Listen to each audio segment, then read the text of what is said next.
মার্কিন president Donald Trump দাবি করেছেন, ইরানের সঙ্গে একটি সমঝোতা চুক্তি চূড়ান্ত হওয়ার কাছাকাছি পৌঁছেছে।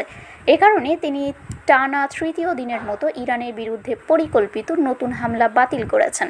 ট্রাম্প জানান, চুক্তি স্বাক্ষরের সময় ও স্থান শিগগিরই ঘোষণা করা হবে।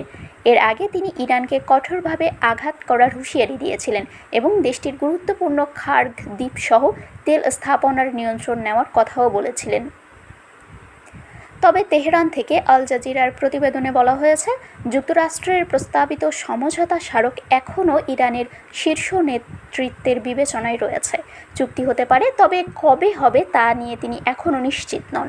এদিকে ইরানের ইসলামিক রেভলিউশনারি গার্ড ক্রপস দাবি করেছে, যুক্তরাষ্ট্রের হামলার জবাবে তারা বাহরাইন, কুয়েত ও জর্ডানে থাকা মার্কিন সামরিক স্থাপনায় হামলা চালিয়েছে। একই সঙ্গে হরমুজ প্রণালী পুরোপুরি বন্ধ করে দেওয়ার ঘোষণাও দিয়েছে তারা। অন্যদিকে লেবাননের স্বাস্থ্য মন্ত্রণালয়ের তথ্য অনুযায়ী ইসরায়েলি হামলায় দেশটিতে এখন পর্যন্ত ৩,৭১১ জন নিহত এবং ১১,৪৮৩ জন আহত হয়েছেন। দক্ষিণ লেবাননে ইসরায়েলের সামরিক অভিযানও অব্যাহত রয়েছে। শারমিন শিমু, বরেন্দ্র টেলিভিশন।